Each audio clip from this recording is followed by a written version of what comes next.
مرنے سے پہلے اے مسلمان کر لے اس پہ غور، کتابوں کا خدا اور ہے، بابوں کا خدا اور۔ رفع یدین کرنے کے بارے میں جو حدیثیں ہیں نا، نبی نے حکم نہیں دیا، یاد رکھ لیں۔ اس کو کہتے ہیں قولی حدیث، قول کہنا، حکم یہ نہیں ہے، یہ فعلی حدیث ہے۔ اس کا مطلب کیا ہوتا ہے کہ صحابی کہتا ہے میں نے دیکھا ہے نبی پاک نے یوں کیا، میں نے سنا ہے نبی پاک نے یوں کیا، مجھے بتایا گیا کہ نبی نے یوں کیا۔ وہ یہ نہیں دکھا سکتا، یہ جیلم والا یہ نہیں دکھا سکتا کہ نبی پاک نے کہا ہو کہ رفع یدین کرو۔ میں بچے تیرے سینے پہ چڑھ کے کہہ رہا ہوں، میں تجھے دکھاؤں گا۔ صحابہ کرام نے یہ بھی کہا ہے ہم نے دیکھا کہ نبی پاک نے رفع یدین نہیں کیا، یہ حدیث بھی ہے، اور میں تمہیں یہ بھی بتاؤں گا نبی پاک نے حکم دیا ہے کہ رفع یدین چھوڑ دو، میں یہ بھی تمہیں دکھاؤں گا۔ کچھ لوگ کہتے ہیں کہ اناف کے مسلک میں رفع یدین نہ کر کے رسول اللہ کی نافرمانی کرتے ہیں، اس مسئلے پہ رہنمائی فرمائیں۔ یعنی حضور پاک کی نافرمانی یا رفع یدین نہ کرنا؟ اگر حضور کا فرمان دکھا دو کہ حضور نے فرمایا اور رفع یدین کرو، میں 1,00,000 روپیہ نقد انعام دوں گا تمہیں۔ فرمان تم دکھا دو، ارفعوا ایدیکم، حضور نے ہمیں حکم دے کر فرمایا رفع یدین کرو۔ تو کبھی فرمان نہیں دکھا سکتا کرنے کا، میں فرمان دکھا سکتا ہوں چھوڑنے کا۔ صحیح مسلم جلد نمبر 1 صفحہ نمبر 181 کتاب الصلاۃ، حضرت جابر ابن سمرہ فرماتے ہیں خرج رسول اللہ صلی اللہ علیہ وسلم کنا صلینا، حضور پاک تشریف لائے، ہم نماز پڑھ رہے تھے، حضور پاک نے فرمایا مالی اراکم رافعی ایدیکم کانہا اذناب خیل شمس اسکنوا فی الصلاۃ، کہ یہ تم شریر گھوڑوں کی طرح دم ہلا رہے ہو، نماز میں رفع یدین نہ کرنا، سکون سے نماز پڑھنا۔ یہ پیغمبر کی صحیح حدیث ہے، صحیح مسلم ہے جلد اول ہے صفحہ 181 ہے، کتاب الصلاۃ ہے۔ کہتے ہیں اس حدیث پاک کی اگلی حدیث ہے کہ وہ سلام مراد ہے، تو میں نے کہا اگلی حدیث کا مسئلہ اور ہے، یہ حدیث میں سلام کا لفظ نہیں۔ رفع الیدین کے بارے میں کوئی ایسی حدیث موجود ہے تا دم مرگ؟ جی، حضرت علی نے جب رفع الیدین کا طریقہ سکھا دیا تو حضرت علی سے بڑھ کر سنت کا عامل کون تھا؟ جامعہ ترمذی اور ابن ماجہ میں موجود ہے کہ حضرت علی علیہ السلام نے نماز کا طریقہ سکھایا کہ نبی علیہ السلام جب نماز شروع کرتے تو رفع الیدین کرتے، رکوع میں جاتے تو کرتے، رکوع سے سر اٹھاتے تو کرتے۔ بس یہ ایک حدیث آپ کے 50 شیطانی وسوسوں کا جواب دے گی جو آپ کو حنفیوں نے ڈالے ہوئے ہیں۔ وفات تک ثابت کرو، خلفائے راشدین سے ثابت کرو، آخری نماز ثابت کرو۔ آخری نماز 30 سال بعد ہی نماز مولا علی دی تو دس رہا میں دسو ہوں جاؤ نہ جو پرانے سوال لے کے بابے کو زندہ ہو کوئی نویں پاک چھوڑو۔ ہاں تو نویں نے بھی جڑی پاکاں چھوڑنی ہے، میں وہ جواب بھی ریکارڈ کروا دیا۔ مسئلہ 70B رفع الیدین سے متعلق فرقہ وارانہ نظریات کا تحقیقی جائزہ، 2.25 گھنٹے کی ویڈیو میں مرے ہوئے زندہ قیامت تک آنے والے سارے وسوسے ایک ایک کا جواب دیا میں نے الحمدللہ، تو وہ آپ میری ویڈیو دیکھ لیں۔ پھر ہمیں بتانا پڑتا ہے کہ بھائی رفع الیدین تو نماز کا حسن ہے، حضور نے حکم دیا ہے جی، حکم کتنے ہے؟ اور ایک وہ دیوبندیوں کا مولوی ہے، وہ اس کا نام رکھا ہے دلیل کا بے تاج بادشاہ، اس کے تاج کے ساتھ جو میں نے کر دیا ہوا ہے نا، وہ کہتا ہے جی میں اتنے لاکھ انعام دوں گا کوئی رفع الیدین کا حکم دکھا دے۔ سرکار ہم انعام نہیں لیتے، آپ سے آپ کی آخرت کا سوال کرتے ہیں کہ توبہ کریں اپنے اس جھوٹ کے اوپر۔ ہم دکھاتے ہیں رفع الیدین کا حکم بخاری مسلم سے، لیکن پہلے آپ بات کو سمجھیں، یہ ایک مقدمہ ہے۔ صحیح بخاری اور مسلم کی متفقن علیہ حدیث ہے، نبی علیہ السلام نے فرمایا اللہ نے مجھے جوامع کلمات کے ساتھ بھیجا ہے، میں بات مختصر کرتا ہوں اور مفہوم گہرا۔ بخاری مسلم دونوں میں حدیث ہے انما الاعمال بالنیات، اعمال کا دار و مدار تو صرف نیتوں کے اوپر ہے۔ اب یہ ایک جملہ ہے، اس کے اوپر پوری کتاب لکھی جا سکتی ہے، یہ ہے جوامع کلمات، اس کو آپ ذہن میں رکھیں۔ اب آ جائیں بخاری مسلم دونوں میں حدیث ہے، مالک بن حویرث کہتے ہیں رضی اللہ تعالیٰ عنہ علیہ السلام، ہم چند نوجوان تھے 20 دن کے لیے حضور کے پاس گئے، مہمان بن گئے۔ حضور کی وفات سے 1.5 سال پہلے غزوہ تبوک کے موقع پر مسجد نبوی میں ٹھہرے 20 دن تک، آپ کے صبح و شام آبزرو کیے۔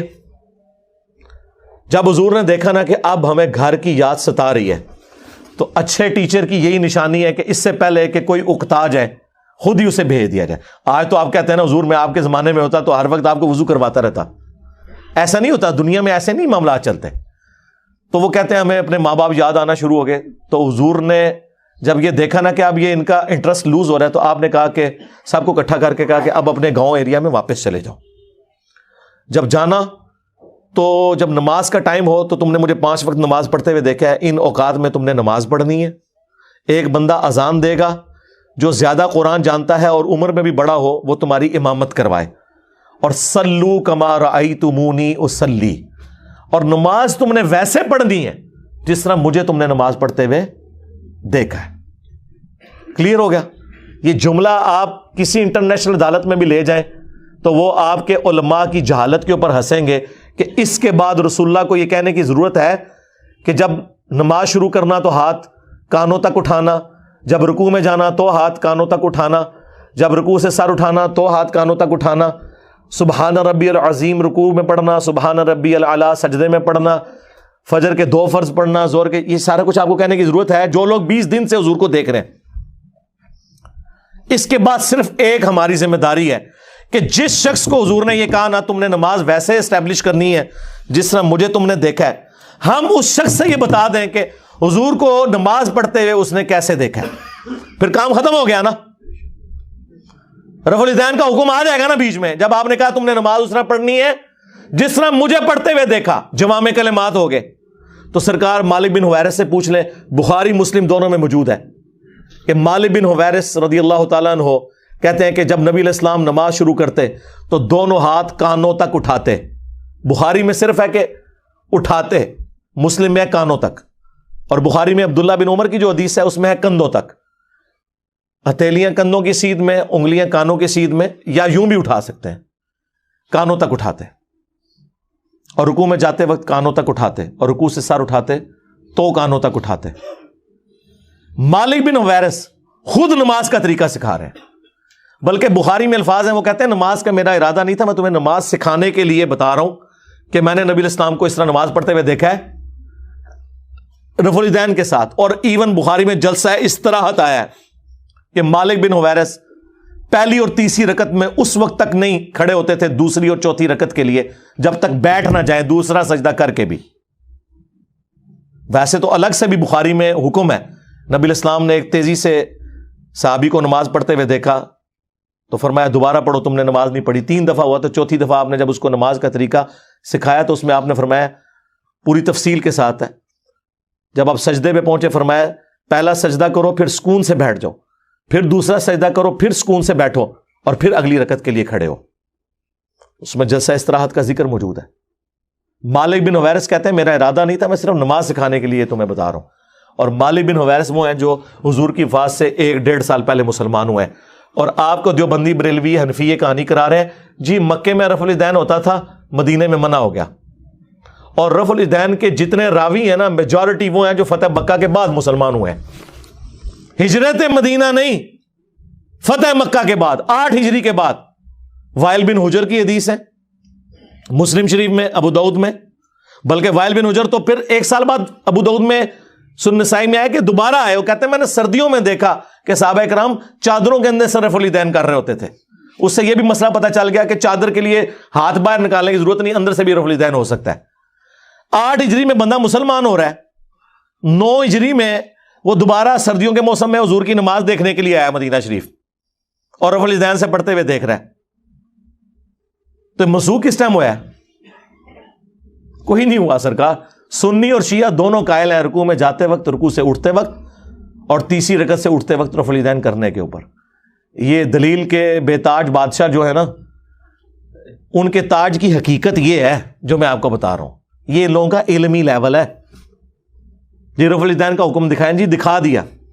اب آپ کے پاس قیامت تک ٹائم ہے کہ آپ نے بتانا ہے کہ مالک بن حویرث نے یہ جو نعوذ باللہ غلط نماز سکھائی, کب انہوں نے توبہ کی یہ غلط نماز سکھانے سے,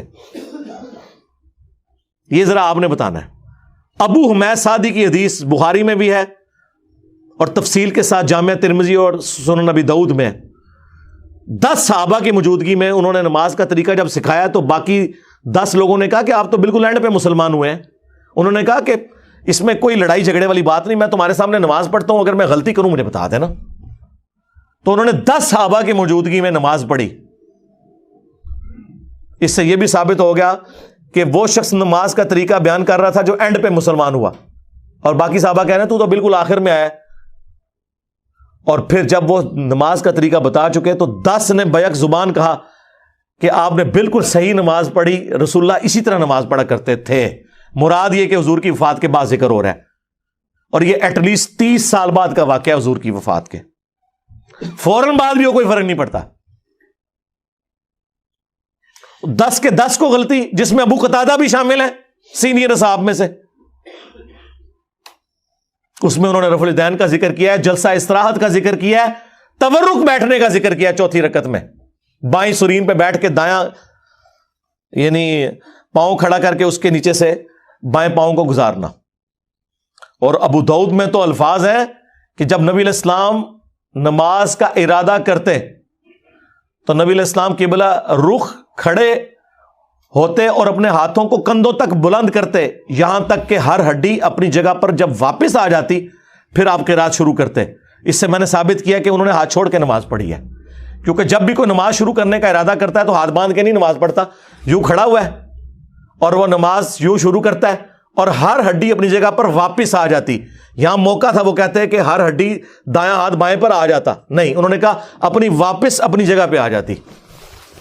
اس سے نبی علیہ السلام سے بھی ہاتھ چھوڑ کے نماز پڑھنا ثابت ہے۔ ویسے عبداللہ ابن زبیر کی الگ سے حدیث ہے المصنف ابن ابی شیبہ میں، باقاعدہ باب باندھا ہے امام ابن ابی شیبہ، امام بخاری مسلم کے استاد نے، کہ ان صحابہ اور تابعین کا بیان جو ہاتھ باندھ کے نماز پڑھتے تھے، جو ہاتھ چھوڑ کے۔ ہمارے نزدیک دونوں طریقے درست ہیں، ہاتھ باندھنا بھی ہاتھ چھوڑنا بھی۔ تو وہاں پہ پھر 11 صحابہ کی یہ گواہی ہوگی، 10 وہ اور 11واں جو سکھا رہا تھا۔ تسی 11ویں لی سرکار نو مندے ہو، اسی 11 سرکاراں نو مننے ہاں، اور ساڈی سرکاراں ہو جو صحابہ نے جی رفع الیدین کا حکم دکھا دیا، جی دکھا دیا ہے، اور آپ رفع الیدین کا مذاق جو اڑاتے ہیں، اللہ سے ڈر جائیں۔ گھوڑوں کے دموں کے ساتھ اسے تشبیہ دیتے ہیں۔ کیا رسول اللہ پوری زندگی اس طریقے سے نماز پڑھتے رہے جس کو آپ نے بعد میں کہنا تھا یہ گھوڑوں کی دمیں ہیں؟ آپ خود سوچیں اغلن، کیونکہ میں نے تو ثابت کر دیا کہ حضور اپنی وفات سے 1 سال پہلے تک کر رہے ہیں۔ ویسے تو میں نے مسئلہ 70B میں ثابت کیا ہے کہ وفات تک، وہ کہتے ہیں وفات تک کا لفظ جی موجود ہے۔ جب حضور کی وفات کے بعد صحابہ کرام نماز کا طریقہ سکھا رہے ہیں تو وفات تک ہی ہوا نا، لاجیکل ہے۔ یہ تو نہیں کہ منسوخ شدہ طریقہ انہوں نے سکھانا تھا۔ باقی تفصیل وہ دیکھ لیں، 2.25 گھنٹے کا لیکچر ہے۔ ان کے 8 دھوکوں کے جو میں نے جواب دیے ہیں جی، بغلوں میں بت رکھ کے آتے تھے، ٹھیک ہے جی، گھوڑوں کی دموں والی روایت مسلم شریف سے آؤٹ آف کنٹیکسٹ، جابر بن سمرہ والی شریر گھوڑوں کی دمیں، وہ 4 روایتیں کٹھی ہیں، اس میں باقاعدہ موجود ہے کہ وہ سلام پھیرتے وقت زانوں سے ہاتھوں کو اٹھاتے تھے۔ وہ کہتے ہیں نہیں، ایک روایت میں اس کے بغیر ذکر ہے۔ کچھ لوگ کہتے ہیں کہ اناف کے مسلک میں رفع دین نہ کر کے رسول اللہ کی نافرمانی کرتے ہیں، اس مسئلے پہ رہنمائی فرمائیں۔ یعنی حضور پاک کی نافرمانی ہے رفع دین نہ کرنا؟ اگر حضور کا فرمان دکھا دو کہ حضور نے فرمایا اور رفع دین کرو، میں 1 لاکھ روپیہ نقد انعام دوں گا تمہیں۔ فرمان تم دکھا دو، ارفعوا ایدیکم، حضور نے ہمیں حکم دے کر فرمایا رفع دین کرو۔ تو کبھی فرمان نہیں دکھا سکتا کرنے کا، میں فرمان دکھا سکتا ہوں چھوڑنے کا۔ صحیح مسلم جلد نمبر 1 صفحہ نمبر 181 کتاب الصلاۃ، حضرت جابر ابن سمرہ فرماتے ہیں خرج رسول اللہ صلی اللہ علیہ وسلم وکنا صلینا، حضور پاک تشریف لائے، ہم نماز پڑھ رہے تھے، حضور پاک نے فرمایا مالی اراکم رافعی ایدیکم کانہا اذناب خیل شمس اسکنوا فی الصلاۃ، کہا یہ تم شریر گھوڑوں کی طرح دم ہلا رہے ہو، نماز میں رفع دین نہ کرنا، سکون سے نماز پڑھنا۔ یہ پیغمبر کی صحیح حدیث ہے، صحیح مسلم ہے، جلد اول ہے، صفحہ 181 ہے، کتاب الصلاۃ ہے۔ کہتے ہیں اس حدیث پاک کی اگلی حدیث ہے کہ وہ سلام مراد ہے، تو میں نے کہا اگلی حدیث کا مسئلہ اور ہے، یہ حدیث میں سلام کا لفظ نہیں ہے۔ سرکار یہ حدیث ابو داؤد میں بھی ہے، سنن نسائی میں بھی ہے، باقاعدہ اس کے اوپر اماموں نے باب باندھے ہوئے ہیں کہ یہ حدیث کس سے متعلق ہے، آپ کے رد کے اوپر کہ سلام پھیرتے وقت۔ امام نووی نے بھی مسلم کے باب کے اوپر یہ لکھا ہوا ہے۔ اس سے بڑھ کر امام بخاری نے جز رفع الیدین میں لکھا ہے کہ جو گھوڑوں کی دموں والی حدیث رفع الیدین پہ لگاتے ہیں انہیں ڈرنا چاہیے کہ اللہ کا عذاب نہ ان پر آ جائے۔ سورہ نور کی آیت کوٹ کی کہ رسول اللہ کے ساتھ دشمنی کر رہے ہیں، یہ سنت کا مذاق اڑا رہے ہیں۔ اور جز رفع الیدین پہ جو میں نے ویڈیو ریکارڈ کرائی ہے، جو کچھ امام بخاری نے ان کی طبیعت صاف کی بھی ہے، وہ 70B مسئلہ آپ ضرور دیکھیں۔ رفع الیدین سے متعلق فرقہ وارانہ نظریات کا تحقیقی جائزہ، اس میں ان کے آپ کو جھوٹ پتہ چلیں گے کہ یہ جھوٹ کی بنیاد پہ کھڑے ہیں، اور ہم تو بڑے خوش ہوتے ہیں کوئی گھوڑوں کی دموں والی حدیث بتا دے، بت رکھنے والی جھوٹی بات خود گھڑی بھی بتا دے، ہم پھر کہتے ہیں آپ کو بتائیں گے۔